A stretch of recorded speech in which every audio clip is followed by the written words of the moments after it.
ધ્રુજાવતી ઠંડી સાથે માવઠાની આગાહી। જાન્યુઆરીમાં કમોસમી વરસાદની આગાહી થઈ રહી છે।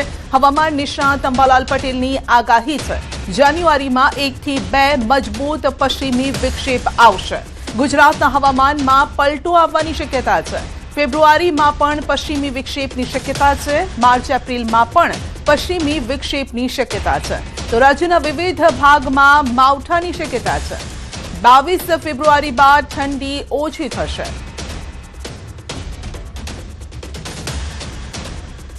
જાન્યુઆરી માસમાં 1-2 મજબૂત પશ્ચિમ વિક્ષેપ આવતા ગુજરાતના હવામાન પર પલટો આવી શકે છે। ત્યારબાદ ફેબ્રુઆરી માસમાં પણ પશ્ચિમ વિક્ષેપ આવવાની શક્યતા રહેશે। માર્ચ એપ્રિલમાં પણ પશ્ચિમ વિક્ષેપ આવવાની શક્યતા રહેશે।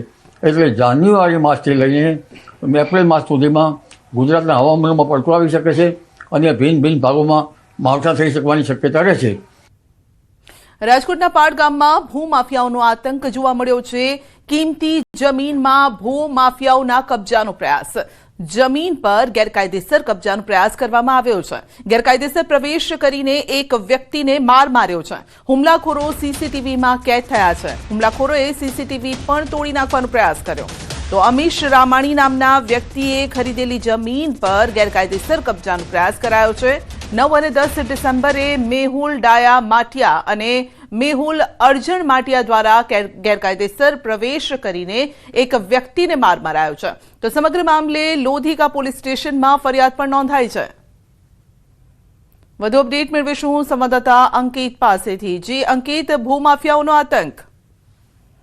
ચોક્કસ સંધ્યા, વાત કરવામાં તો રાજકોટ ગ્રામ્યના લોધિકા પોલીસ સ્ટેશન ખાતે છે તે ફરિયાદ નોંધાઈ છે અને ભૂમાફિયાઓના ત્રાસ બાબતે છે તે ફરિયાદ નોંધાવા પામી છે।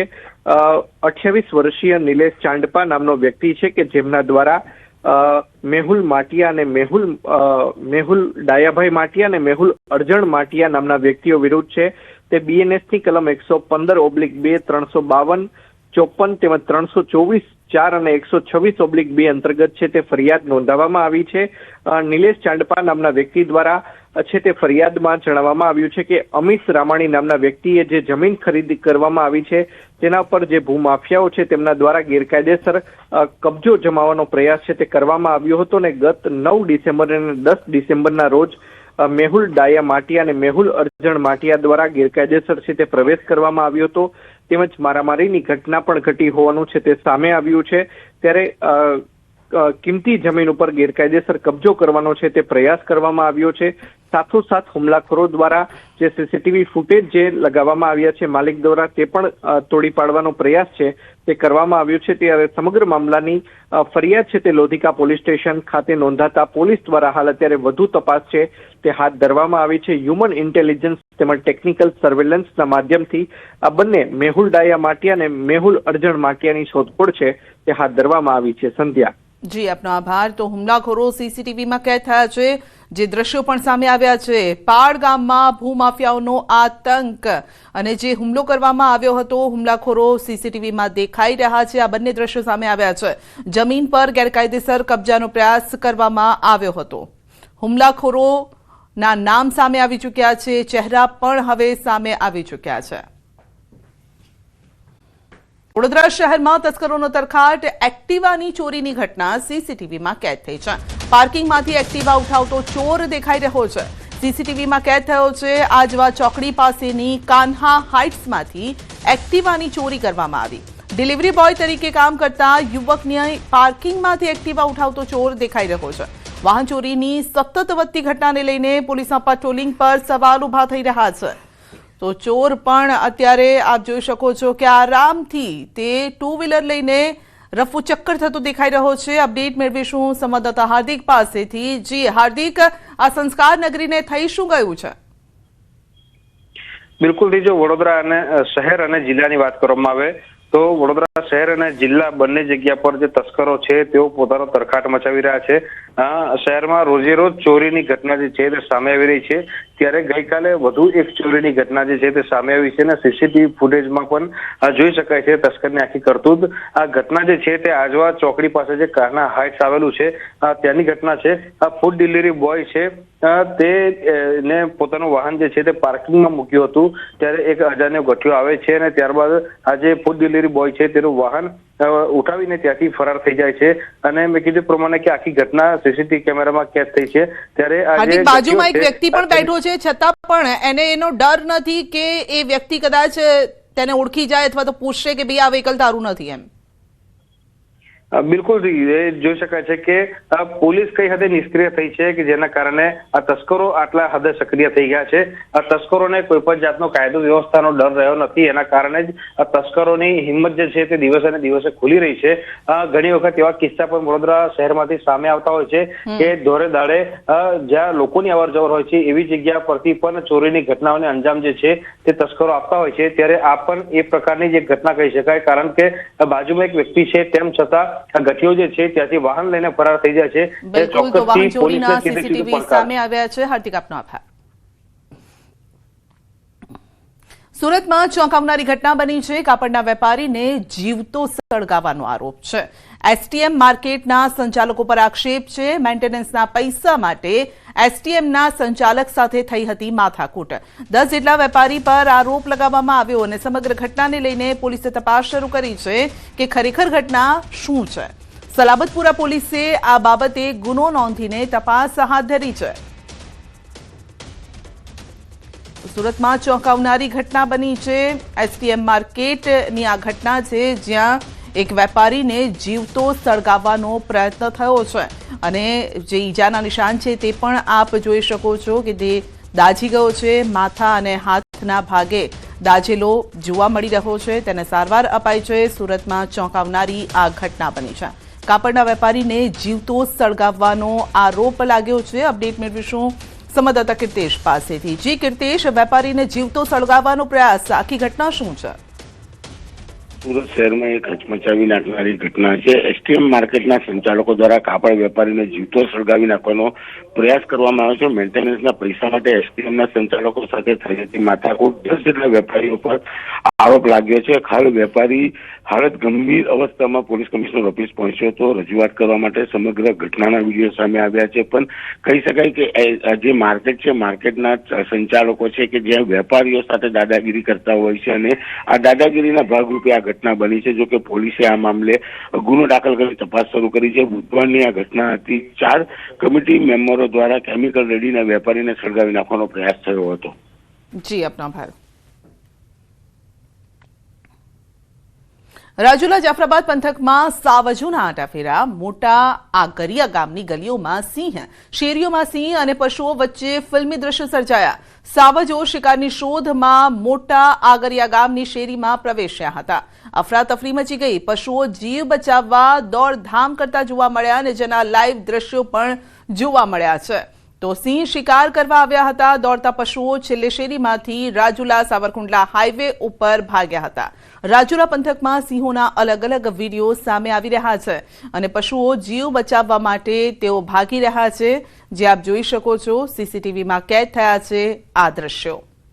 તો શેરીમાં લટાર મારતો સિંહ, તો એક સાથે અનેક સિંહ આ રીતે ગામની ગલીઓમાં આવી ચડે છે શિકાર કરવા માટે. તો અમરેલીમાં વન્ય પ્રાણીઓના આંટાફેરાના દ્રશ્યો. અલગ અલગ સ્થળે 3 વિડીયો સામે આવ્યા છે અને રાજુલાના કોવાયા ગામમાં સિંહણની મસ્તી પણ જોવા મળી. કોવાયા ગામમાં શ્વાનના બચ્ચા સાથે સિંહણે મસ્તી કરી હતી. રહેણાંક મકાનના ફળિયામાં સિંહના આંટાફેરા. રાજુલાના છતડિયા નજીક મંદિરમાં દીપડો પણ દેખાયો. તો અલગ અલગ વિડીયો સોશિયલ મીડિયામાં વાયરલ થઈ રહ્યા છે. ક્યાંક તે મસ્તી કરતા જોવા મળી રહ્યા છે અને ક્યાંક શિકારની શોધમાં આવી ચડે છે.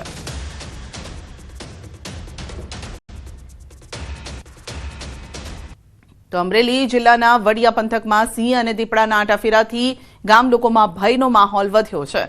સિંહ અને દીપડા પશુઓ પર હુમલો કરી તેનું મારણ કરતા હોય છે અને તેવી ઘટનાઓ વધી રહી છે, જેના કારણે માલધારીઓને નુકસાન વેઠવાનો વારો આવ્યો છે. સિંહના ટોળાએ છેલ્લા 2 દિવસમાં વડિયા વિસ્તારમાં પશુઓનું મારણ કર્યું અને હનુમાન ખીજડીયા ગામે શ્વાનનો શિકાર કરતો દીપડો સીસીટીવીમાં કેદ થયો છે. સિંહ અને દીપડાના ડરથી મજૂરો, ખેડૂતો ખેતરમાં જતા પણ ડરી રહ્યા છે, જેને લઈને વન વિભાગ અને સરકારને સ્થાનિકોએ નિરાકરણ લાવવા માટે અપીલ કરી છે, માંગ કરી છે.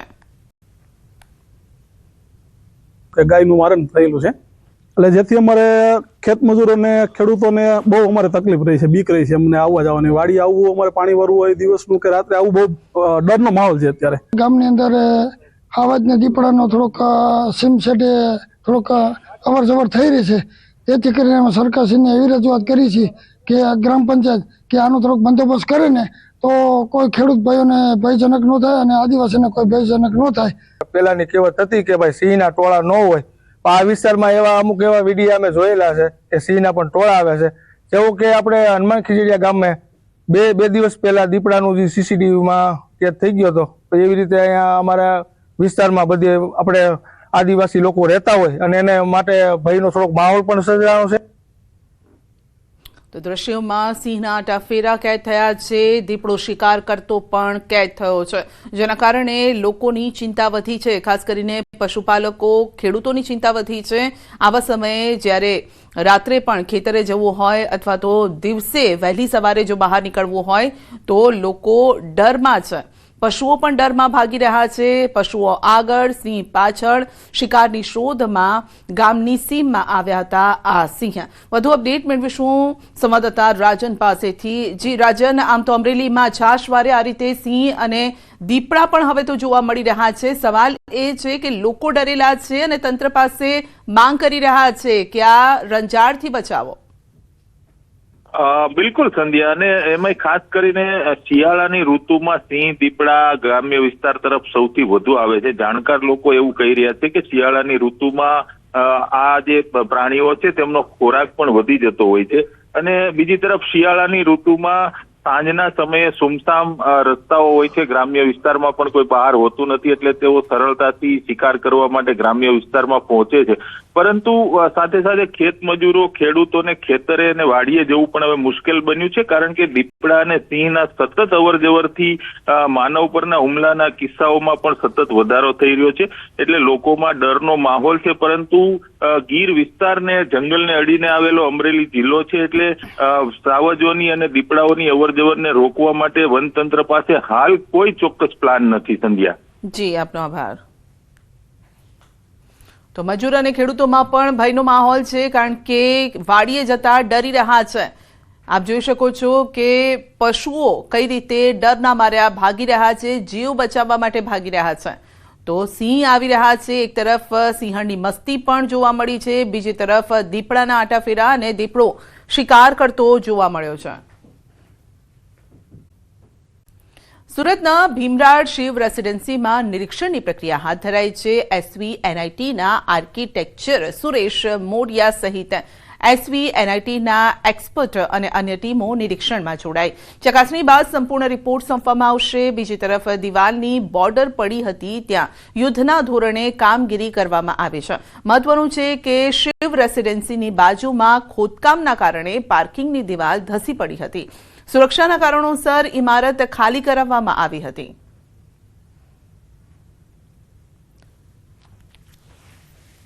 તો ગઈકાલે પણ આપણે જોયું હતું કે સુરક્ષાના કારણોસર ઇમારત ખાલી કરાવવામાં આવી અને જેને લઈને જે રહેવાસીઓ જે છે તે નોંધારા બની ગયા હતા. તેઓ રોકકળ કરતા હતા કે તંત્રએ તેમને સહયોગ કરવો જોઈએ, કારણ કે બાજુમાં જ ખોદકામ કરવામાં આવ્યું છે અને સતત આ ખોદકામ ચાલી રહ્યું છે.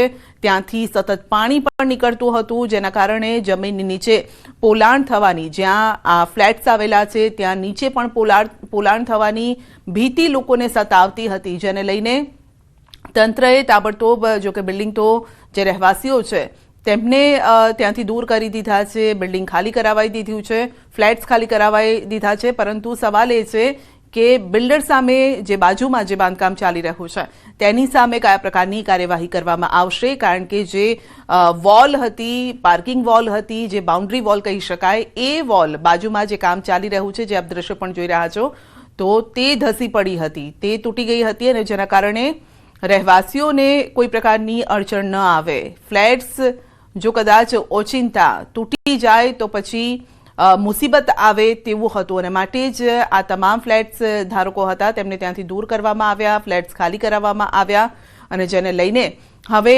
નિરીક્ષણ કરવામાં આવશે. એક્સપર્ટની ટીમ નિરીક્ષણ કરશે કે આ ફ્લેટ્સમાં રહેવા લાયક છે કે નહીં, કારણ કે રહેવાસીઓ અત્યારે ઘર વગરના થઈ ગયા છે અને જેના કારણે ચિંતા લોકોની વધી છે. કેટલાક વૃદ્ધો છે, બાળકો છે, એક્ઝામ આવી રહી છે બાળકોની, તો આવામાં ચિંતા વધેલી છે. રાજ્યમાં દબાણ હટાવો ઝુંબેશ ચાલી રહી છે અને જે અંતર્ગત ઘણા શહેરોમાં સરકારી જમીન પરથી દબાણ હટાવવાની કામગીરી કરવામાં આવી રહી છે. ત્યારે રાજકોટમાં દબાણ હટાવો ઝુંબેશ હેઠળ કાર્યવાહી શરૂ થઈ છે. જંગલેશ્વર વિસ્તારમાં સતત 2 દિવસથી તંત્ર દ્વારા મકાનધારકોને નોટિસ આપવામાં આવી રહી છે. અંદાજે કુલ 900 મકાનધારકોને નોટિસ અપાઈ છે. જો કે મકાન માલિકો માલિકી અંગેના પુરાવા રજૂ નહીં કરી શકે તો આગામી દિવસોમાં કાયદાકીય કાર્યવાહી પણ થઈ શકે છે. બીજી તરફ સ્થાનિકો વૈકલ્પિક વ્યવસ્થા કરી આપવામાં આવે તો મકાન ખાલી કરવાની વાત કરી રહ્યા છે. મેં 30-40 વર્ષથી અત્યારે નોટિસ આપવામાં આવ્યા છે. લોકો શું કરવાનું છે એ હવે જાણે આગળ વિચાર કરશે. લોકો કેદી મુદત આપે, શું છે શું નહીં, અને કઈ બાબતનું છે, કોટા બોટા આ લોકો દેવાના છે કે નથી દેવાના, આ લોકો નહીં હું ભાડે લઉં છું. આ લોકો માટે ક્વાર્ટર માંગવામાં આવશે, એમને કે ગ્રહણાકનું ક્વાર્ટર આપી દે એટલે હા વ્યવસ્થા આપને આપે એટલે અમે ખાલી કરે મંજૂર છે અમને. રાજકોટ શહેરમાં આગામી દિવસોમાં મોટું ડિમોલેશન થઈ શકે છે. રાજકોટ શહેરના જંગલેશ્વર વિસ્તારમાં જે છે એ ડિમોલેશનની કામગીરી જે છે હાથ ધરવામાં આવી શકે છે. અત્યારે જે મકાન માલિકો હોય છે તેમને નોટિસ ફટકારવાની કામગીરી છે તે ચાલી રહી છે. રાજકોટ શહેરમાં ગઈકાલે પણ 500 જેટલા મકાનો છે તેમને નોટિસ આપવામાં આવી હતી. આજે પણ 400 જેટલા મકાનોને જે છે આવતા દિવસોમાં નોટિસ આપવામાં આવી શકે છે. રાજકોટ શહેરનો આ જંગલેશ્વર વિસ્તાર છે કે અહીંયા જે છે એ અનેક ગેરકાયદેસર બાંધકામો પણ આવેલા છે અને આ બાંધકામો સરકારી જમીન ઉપર ખડકાયેલા બાંધકામોને જે છે દૂર કરવામાં આવી શકશે. અત્યારે અલગ અલગ 10 કરતાં પણ વધુ ટીમો જે છે અત્યારે કાર્યરત છે અને જંગલેશ્વર જે વિસ્તાર છે તેમના અલગ અલગ સોસાયટીઓમાં જે અત્યારે નોટિસ આપવાની કામગીરી પણ હાથ ધરવામાં આવી રહી છે. ખાસ કરીને જે રીતના અત્યારે અહીંયા ચુસ્ત પોલીસ બંદોબસ્ત પણ ગોઠવી દેવામાં આવ્યો છે. પોલીસ બંદોબસ્ત સાથે જે છે સમગ્ર જે નોટિસ આપવાની કામગીરી હાથ ધરવામાં આવી રહી છે. નોટિસમાં પણ સ્પષ્ટ રીતે લખ્યું છે કે જે કોઈ મકાન હોય તેમને જે છે એ મકાન માલિકોએ યોગ્ય આધાર પુરાવા રજૂ કરવાના રહેશે અને જે નહીં કરી શકે, જે પણ ગેરકાયદેસર બાંધકામ હશે તેમને દૂર કરવામાં આવશે. કહી શકાય કે જે છે છેલ્લા 2 દિવસમાં જે 1000 જેટલા મકાનોને જે નોટિસ આપવામાં આવી રહી છે. આવતા દિવસોમાં પણ જે છે આ કામગીરી હાથ ધરવામાં આવી રહી છે. અત્યારે પોલીસના ચુસ્ત બંદોબસ્ત વચ્ચે આ સમગ્ર કામગીરી છે તે રાજકોટ શહેરના જંગલેશ્વર વિસ્તારમાં જે હાથ ધરવામાં આવી રહી છે. ખાસ કરીને રાજકોટના જંગલેશ્વર વિસ્તારમાં અગાઉ અનેક ગુનાખોરી પ્રવૃત્તિઓ પણ સામે આવી ચૂકી છે. અત્યારે હવે જે છે એ જે તંત્ર પણ જે એલર્ટ થયું છે અને આવા જે મકાન માલિકો હોય અથવા તો જેમને ગેરકાયદેસર મકાનો જે હોય સરકારી જમીનો પર જે પણ દબાણ હોય ત્યાં આગામી દિવસોમાં જે મેગા ડિમોલેશન પણ થઈ શકે છે. હાર્દિક જોશી, ન્યૂઝ 18 ગુજરાતી, રાજકોટ. ગઈકાલે 500 જેટલા મકાનોને નોટિસ આપવામાં આવી. આજે લગભગ 400 જેટલા બાકી છે તેઓને નોટિસ આપવામાં આવશે. ટીપી સ્કીમ નંબર 6 એના ફાઇનલ પ્લોટ નંબર 133, 136, 137 અને 139 જે સરકાર હસ્તક ફાળવેલા છે તેમાં કલમ 61 નીચે નોટિસ આપવાની કામગીરી ચાલુ છે. 10 ટીમ દ્વારા કામગીરી હાથ ધરવામાં આવેલ છે. ગુજરાત બાર એસોસિએશનની ચૂંટણી 280 થી વધુ રજિસ્ટર્ડ બાર એસોસિએશનની ચૂંટણી પહેલીવાર ખજાનચી માટે મહિલા ઉમેદવારની પસંદગી કરાશે. ગુજરાતના 1.36 લાખ એડવોકેટ મેમ્બર્સ કરશે વોટિંગ. પ્રમુખ, ઉપપ્રમુખ, સેક્રેટરી અને ખજાનચીના પદ માટે નોંધાય છે ઉમેદવારી. બાર એસોસિએશનની ચૂંટણી પરિણામ 24 કલાકમાં થશે જાહેર. અમદાવાદ ક્રિમિનલ બાર એસોસિએશનનું પરિણામ 3 થી 4 દિવસે જાહેર કરવામાં આવશે. આ ચૂંટણી પ્રક્રિયા સવારના 10 થી સાંજના 5 વાગ્યા સુધી ચાલવાની છે. તેના માટે 30 જણનો પોલીસ બંદોબસ્ત રાખવામાં આવ્યો છે. પાર્કિંગ માટે 3 કેન્દ્રો ઊભા કરવામાં આવ્યા છે. 5000 ઉપરાંત મતદારો માટે જમણવારની વ્યવસ્થા કરવામાં આવેલી છે અને 11 કમિશનરો તેમજ 2 મુખ્ય ચૂંટણી કમિશનર આમાં ભાગ લઈ રહ્યા છે. 120 ઉપરાંતના કમિટી મેમ્બરો મતદાન શાંતિપૂર્ણ થાય તે માટે ફરજ બજાવી રહ્યા છે. પ્રથમ તો સુપ્રીમ કોર્ટે જે 30% મહિલાઓની વાત કરી એ પછીનું સમગ્ર ગુજરાતમાં આ પ્રથમ ઇલેક્શન છે. એટલે ક્રિમિનલ કોર્ટ બાર એસોસિએશન સૌથી મોટું છે એટલે એના માટે તો અગત્ય છે જ, પણ સમગ્ર ગુજરાતમાં પણ આ પ્રથમ ઇલેક્શન છે મહિલા અનામત માટેનું, એટલે આ સૌથી મહત્વનું ઇલેક્શન અમારા માટે છે.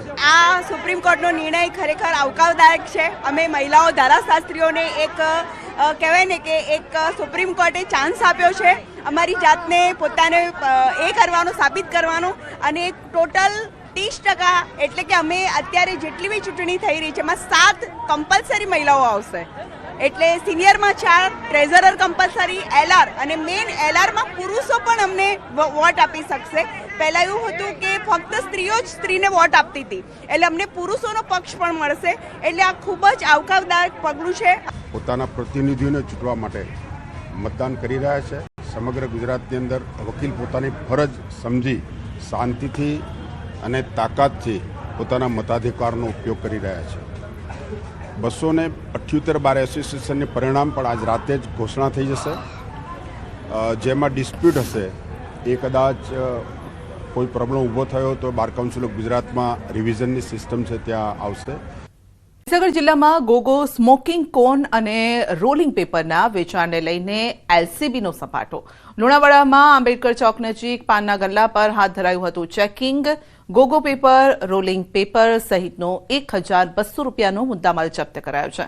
પ્રતિબંધિત ચીજવસ્તુઓના વેચાણ અને જાહેરનામાના ભંગ બદલ આરોપી આફ્રિદી મોહમ્મદ હનીફ અબ્બાસીની કરાઈ છે ધરપકડ. નશામુક્ત ગુજરાત અભિયાનને સફળ બનાવવા માટે જિલ્લામાં એલસીબી દ્વારા સતત ચેકિંગ કરવામાં આવી રહ્યું છે. જિલ્લાના એસપી તમામ કાર્યવાહી પર નજર રાખી રહ્યા છે.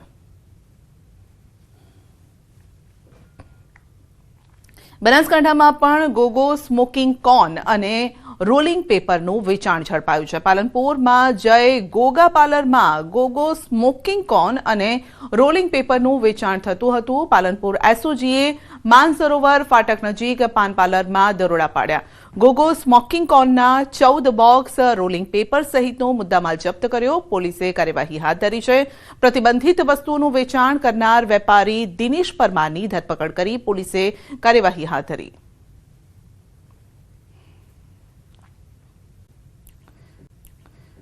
રાજકોટ વાસીઓને ફરી નર્મદાના નીર પર રહેવું પડશે આધારિત. આજી ડેમમાં જાન્યુઆરીના અંત સુધી ચાલે એટલું જ પાણી બચ્યું છે. ન્યારી ડેમમાં પણ ફેબ્રુઆરીના અંત સુધી ચાલે એટલું જ પાણી છે. મહાનગરપાલિકા દ્વારા સરકાર પાસે સૌની યોજના થકી નર્મદાના નીર મંગાવ્યા. રાજકોટ મેયરે શહેરીજનોને વિવેકપૂર્ણ પાણીના ઉપયોગ માટે અપીલ પણ કરી છે.